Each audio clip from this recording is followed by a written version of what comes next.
Hey everyone, welcome or welcome back to my channel. So in today's video, I'm diving deep into my 2024 debt-free journey. I'll be wrapping up quarter four and then reflecting on my overall progress, and then I'll be sharing the strategies that I use on my debt-free journey that made it possible for me to pay off $16,000. So whether you are battling debt or you're just looking for inspiration or you're trying to start your debt free journey, please stick around because you don't want to miss this one. All right, so you are looking at my quarter four monthly debt progress tracker. And before we get into the entire video, let us just take a quick look at where we started in 2024. All right, so we started 2024 with $105,527.59 in overall debt. Credit card was $40,513.44. Card number one was $12,360.34. Card loan number two was $20,281.77. The personal loan number one was $32,372.04. All right, so we started with a total of 25 credit cards, 2 car loans, and 1 personal loan. Yes, you heard that right. 25 credit cards, 2 car loans, and a personal loan. All right? So let us just take a moment of silence for 25 credit cards. All right, let's get into the progress now. All right, so for quarter four, I was able to pay off 2 credit cards, my Amex Delta card and my Best Buy credit card that had a promotional balance. For the Amex credit card, though, when I checked to make sure that everything was intact, there is interest charges of $3.29 that I'll be paying in a few days. All right. So let us look at the Ashley Furniture card. All right. So Ashley Furniture card, we started December with $426.71. We made minimum payment of $11.29, and we're ending quarter four with a balance of $407.49. So the total payment for quarter four was $90, and the total interest for quarter four was $34.41. Best Buy was paid off. Best Buy number two, we started December with $2,118.72, and we're ending December 2024 with $2,097.13. For this card, there are promotional balances on it. So by January 28th, I need to pay $376.05 to avoid accumulated interest.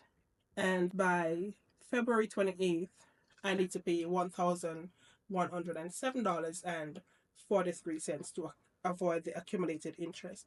All right, so I'll be going further in depth in for this Best Buy card when I'm doing my overview for 2025. All right, for card number one, we started quarter four with $9,353.22, and we're ending the quarter with $8,687.85. All right, so for this auto loan, we took a payment break in December, but I still managed to pay the interest for $101.61 to avoid that accumulation in December. So we had some reward gift card, so I just went ahead and make this 101.61 payment from my husband's gift card. All right, so let's move on to card number two. We started quarter four with $17,455.91, and we are ending the quarter with $16,563.96.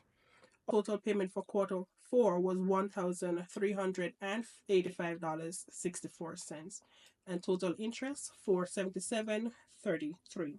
All right, let's move down to the Macy's credit card.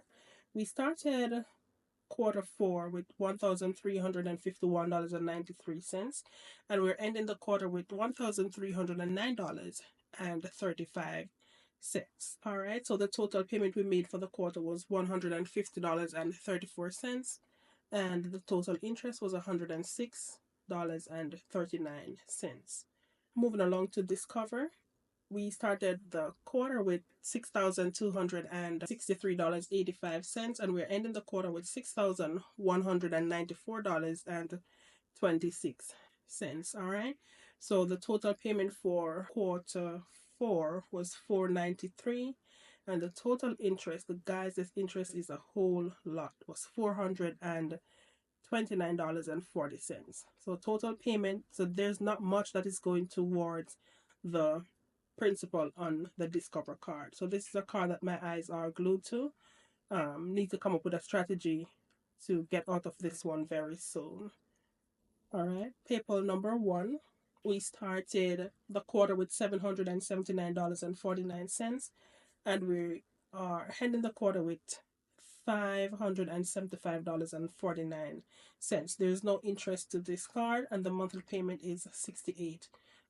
So we paid $204 for the quarter. For PayPal number two, we started the quarter with $459.29, and we're ending with $401.12. We made total payment of $90, and of that, $33.16 went directly to interest. All right, for Home Depot, we started Home Depot with $596.35. We're ending the quarter with $636.12 because I made a purchase in December I should have put the amount that I made the purchase here, but I don't remember how much. So we are starting the quarter with a little bit more than what we are the quarter with more than we started with. All right. For personal loan number one, we started the quarter with $27,814.62. My most regret is with these personal loans. We took a deferment in December, and because of the deferment, we got a little pushback. So we are not on par to where I thought I would have been, because most of the December payment was consumed by interest because of the deferment that we took in November. So total payment for the quarter was $2,481.48, and $1,488.86 of that was interest. So we are ending the quarter with $26,605.34. All right. And this balance includes the interest to date, which is January 5th that I'm recording this video. All right. So the principal amount is $26,486.99, but interest is $115.35. All right. Personal loan number two is the same scenario where we took that deferment in December. In November, the December payment for $766.32, all of that went directly to interest. So this is where I'm like, never again. So we started the quarter with $24,987.44, and we are at $24,764.01. So if there is any need, anything that comes up moving forward, I definitely will have to find another way to get things done other than to take a deferment, because I don't think it works out for the best. Best Buy number two, I did Best Buy number two already. All right, so I think I completed all the accounts here. All right, so for quarter four, we paid off 2 additional credit cards, so we are down to overall balance that we're ending 2024 with and starting 2025 debt-free journey with $88,811.64. All right, so let us just take a quick look at where I started looking at this spreadsheet right here. All these accounts, 25 credit cards, 2 car loan, and a personal loan. So starting 2025 with 8 credit cards, 2 car loans, and 2 personal loans. All right, so let us get into how we move from 1 personal loan starting 2024 to end in 2024 with 2 personal loans. All right, so in quarter 2, we took a second personal loan to consolidate some of the credit cards. And it's the reason why we have moved from 40,000 to now ending the year with $12,190.48. So that's one of the strategies that I used, and that was to do a debt consolidation for the amount that we qualified for. Looking back, thinking if I would have done a consolidation, I would say yes, I still would have, even though the interest on the loan is, I'm still going to say a lot of interest because we're still in the first year of the loan. I still would have done that just to reduce the credit card debt, and as well as at the average interest rate for the credit cards for in comparison to the interest rate that we got for the loan. I think it's worth it. So we have just that one payment and less credit cards to focus on, which is, I think, a good step moving forward. All right, so we started 2024 with credit cards being 38% of our debt, and now credit card is 14% of our debt. Okay, for car number one started at 12,360 and 34 cents. We are now at $8,687.85. I am keeping an eye on this account too, because I'm thinking the minimum payment on this account is 400, almost $500. If I can knock this out in 2025, then I'll free up almost $500, so I can then target the credit cards. But I'm gonna take a look and see if that's gonna be a good strategy moving forward. Car loan number one was 12% of our starting debt balance, and it is now 10% of our ending debt balance, or the balance that we're starting 2025 with. All right, car loan number two decreased from 20,281 to 16,563.96. So we are down by a percentage point because we started with that loan being 19% of the total debt, and it is now 18% of our overall debt balance. All right. Personal loan number one was 31% of our overall debt, starting debt. It is now 30% of our overall debt balance. All right, so let us talk about the strategies that I use to tackle my debt in 2024. So I use the snowball approach. I am not 100% on the snowball approach because I haven't been able to really roll in those minimum payments as I would like to. All right, but I'm still focusing on smallest debt first to build that momentum, to build motivation, to keep me going so I don't give up on this journey. So I want to continue with the snowball approach until I am able to fully execute the true meaning of the snowball approach on my debt free journey. All right. My second strategy was to avoid new debt. So other than I think two additional purchases, one we did in the mid part of 2024, and then my Home Depot card, we haven't used the credit cards. So, and for the two purchases we did, it's less than $300 that they both accumulate to. So avoiding using the credit card because most of them are already cut or closed anyways. My next strategy was to target the accounts with promotional balances. Keep those in mind, keep focus on those cards, like my Best Buy card, so that I can avoid the interest accumulation being added into the overall balance. So this strategy helped me to save money on interest and to pay down that debt faster. Next, I made sure that I created my budget, track my expenses, and ensure that I stick to the budget that I have based on our income. I try not to go outside of the budget. There are one or few times where there's an over expenditure somewhere, but sticking to the budget or making sure that we create a budget is another good strategy. All right, so my next strategy was to ensure timely payment.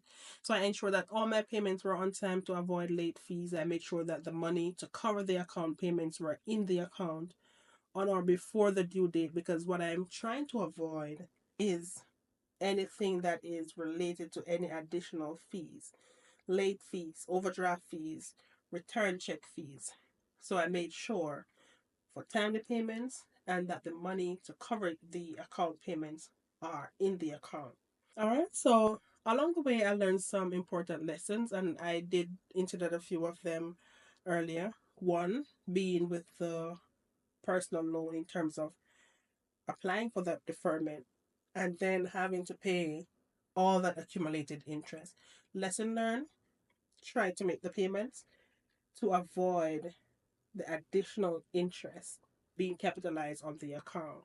My second lesson learned was that consistency is key. Consistency and tracking is key on this journey. It's crucial to stay consistent with your payments. It is crucial to stay consistent when you're budgeting because every small step adds up.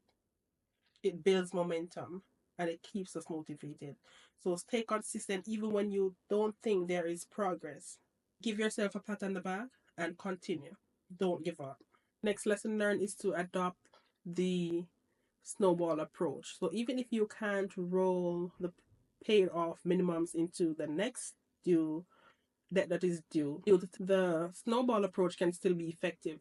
So focus on one debt at a time. Celebrate your victories. Next lesson learned, avoid creating new debt. All right.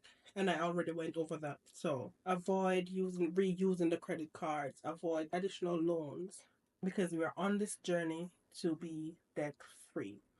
All right. And another important lesson that I learned is to seek help or read as much personal finance material as possible. And you can also use AI. Just think of AI as an unpaid financial advisor. Microsoft Copilot, I love Microsoft Copilot, ChatGPT, and guess what? AI cannot judge you. It cannot talk about you behind your back. And the information that it gives, the guidance that it gives, it is top notch. So use AI. Ask them the question, ask them for guidance. Ask AI to pretend as a financial advisor, and then you put your question, what you would ask, and you will be amazed. All right. So the next thing that I would just want to look at is just this quarterly trend right here.